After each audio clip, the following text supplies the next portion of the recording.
नमस्कार। भारतीय संविधान के अंतर्गत आज हम भारतीय संविधान की प्रस्तावना के बारे में जानेंगे। तो चलिए शुरुआत करते हैं। सर्वप्रथम प्रस्तावना क्या है? प्रस्तावना संविधान के परिचय अथवा भूमिका को कहते हैं, जिसमें संविधान का सार होता है। इसमें संविधान के आदर्शों, उद्देश्यों, सरकार के स्वरूप, संविधान के स्रोत से संबंधित प्रावधान और संविधान के लागू होने की तिथि आदि का संक्षेप में उल्लेख होता है। प्रसिद्ध न्यायविद व संविधान विशेषज्ञ N.A. पालकीवाला ने प्रस्तावना को संविधान के परिचय पत्र की संज्ञा दी है। भारतीय संविधान की प्रस्तावना का आविर्भाव पंडित जवाहरलाल नेहरू द्वारा 13 दिसंबर 1946 को संविधान सभा में रखे गए उद्देश्य प्रस्ताव से हुआ है। यही कारण है कि भारतीय संविधान की प्रस्तावना को उद्देशिका कहकर भी संबोधित किया जाता है। सर्वप्रथम अमेरिकी संविधान में प्रस्तावना को शामिल किया गया था। इसके उपरांत कई अन्य देशों ने इसे अपनाया, जिसमें भारत देश भी शामिल है। 42वें संविधान संशोधन अधिनियम 1976 द्वारा प्रस्तावना में समाजवादी, पंथ निरपेक्ष और अखंडता शब्द को शामिल किया गया। भारतीय संविधान की प्रस्तावना कुछ इस प्रकार है। प्रस्तावना में कुछ मुख्य शब्दों का उल्लेख किया गया है। ये शब्द हैं संप्रभुता, समाजवादी, धर्मनिरपेक्ष, लोकतांत्रिक, गणराज्य, न्याय, स्वतंत्रता, समता व बंधुत्व। तो चलिए इन शब्दों को समझते हैं। सर्वप्रथम संप्रभुता। संप्रभु शब्द का आशय है कि भारत ना तो किसी अन्य देश पर निर्भर है और ना ही किसी अन्य देश का डोमिनियन है। इसके ऊपर कोई और शक्ति नहीं है और यह अपने मामलों, आंतरिक अथवा बाहरी, दोनों का नितारण करने के लिए स्वतंत्र है। समाजवादी। समाजवाद एक विचारधारा है जिसमें समानता के लगभग प्रत्येक आयाम परिलक्षित होते हैं, चाहे वे संपत्ति या संसाधनों की समानता से संबंधित हो या फिर समाज में प्राप्त प्रतिष्ठा और अवसर की समानता हो। भारतीय समाजवाद लोकतांत्रिक समाजवाद के सन्निकट है। लोकतांत्रिक समाजवाद मिश्रित अर्थव्यवस्था में आस्था रखता है, जहां सार्वजनिक व निजी क्षेत्र साथ साथ मौजूद रहते हैं। भारतीय समाजवाद के निम्नलिखित तत्व हैं। सार्वजनिक क्षेत्र व निजी क्षेत्र का सह अस्तित्व, जिसमें सार्वजनिक क्षेत्र को वरीयता प्राप्त है। आय और जीवन स्तर की असमानता को कम करना, संपत्ति के केंद्रीकरण की प्रवृत्ति को रोकना, मजदूरों एवं वंचित वर्गों का कल्याण करना। पंथ निरपेक्षता। पंथ निरपेक्षता से तात्पर्य धर्म और राजनीति का अलगाव है, अर्थात राज्य का अपना कोई राजकीय धर्म नहीं होगा और ना ही धर्म के नाम पर किसी भी नागरिक के साथ किसी भी प्रकार का भेदभाव किया जाएगा।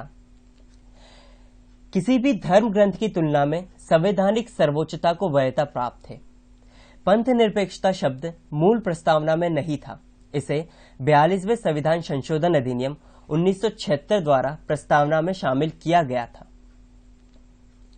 लोकतंत्रात्मक। संविधान की प्रस्तावना में एक लोकतांत्रिक राज्य व्यवस्था की परिकल्पना की गई है। यह प्रचलित संप्रभुता के सिद्धांत पर आधारित है, अर्थात सर्वोच्च शक्ति जनता के हाथ में हो। लोकतंत्र एक प्रक्रियागत प्रणाली है जिसमें नवीन आयाम जुड़ते चले जाते हैं और व्यवस्था को अधिक जीवंत बनाते हैं। संविधान की प्रस्तावना में लोकतांत्रिक शब्द का इस्तेमाल वृहद रूप में किया गया है, जिसमें न केवल राजनीतिक बल्कि सामाजिक व आर्थिक दोनों लोकतंत्र को शामिल किया गया है। डॉक्टर अंबेडकर ने अपने समापन भाषण में कहा था कि राजनीतिक लोकतंत्र तब तक स्थायी नहीं बन सकता जब तक कि उसके मूल में सामाजिक लोकतंत्र न हो। गणराज्य। भारतीय संविधान की प्रस्तावना में गणतंत्र का अर्थ यह है कि भारत का प्रमुख अर्थात राष्ट्रपति चुनाव के जरिए सत्ता में आता है। उसका चुनाव 5 वर्ष के लिए अप्रत्यक्ष रूप से किया जाता है। गणतंत्र के अर्थ में दो और बातें शामिल हैं। पहली यह कि राजनीतिक संप्रभुता किसी एक व्यक्ति जैसे राजा के हाथ में होने की बजाय लोगों के हाथ में होती है, और दूसरी किसी भी विशेषाधिकार प्राप्त वर्ग की अनुपस्थिति। दूसरे शब्दों में गणराज्य में राजनीतिक संप्रभुता राज्य के बजाय देश की जनता में निहित होती है। न्याय। प्रस्तावना में न्याय 3 भिन्न रूपों में शामिल है: सामाजिक, आर्थिक व राजनीतिक। इनकी सुरक्षा मौलिक अधिकार व नीति निदेशक सिद्धांतों के विभिन्न उपबंधों के जरिए की जाती है। प्रत्येक पक्ष में न्याय का तात्पर्य सभी के साथ समान व्यवहार से है।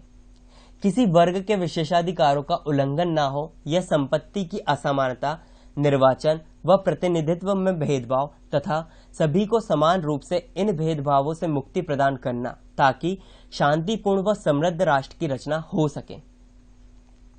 स्वतंत्रता। स्वतंत्रता का अर्थ है लोगों की गतिविधियों पर किसी भी प्रकार की रोक टोक की अनुपस्थिति, अर्थात प्रत्येक व्यक्ति स्वतंत्र है एवं वे अपनी इच्छा के अनुसार कार्य करने के लिए पूर्ण रूप से स्वतंत्र हैं।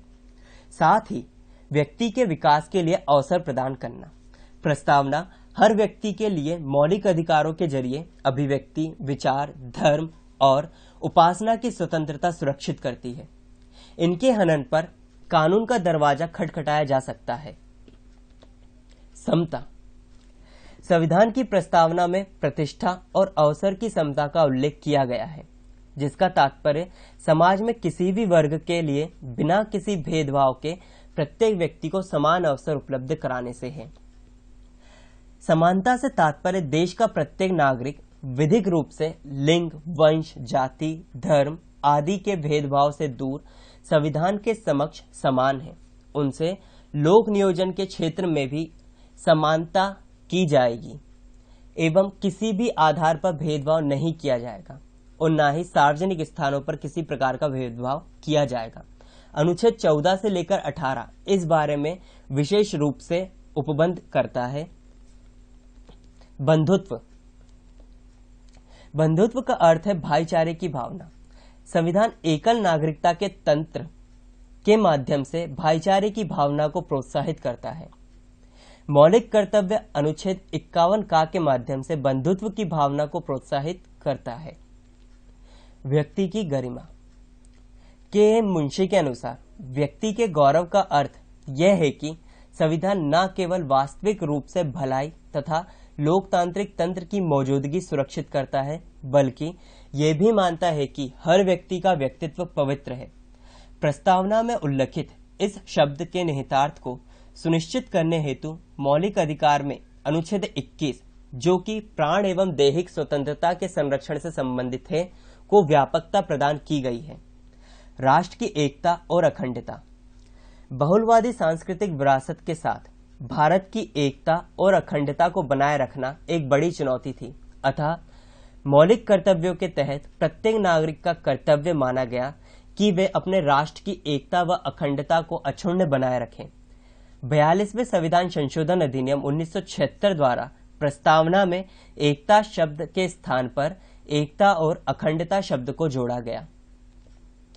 प्रस्तावना का महत्व। प्रस्तावना संविधान के विस्तृत विवरण का संक्षिप्त स्वरूप है। यह संविधान की आत्मा है।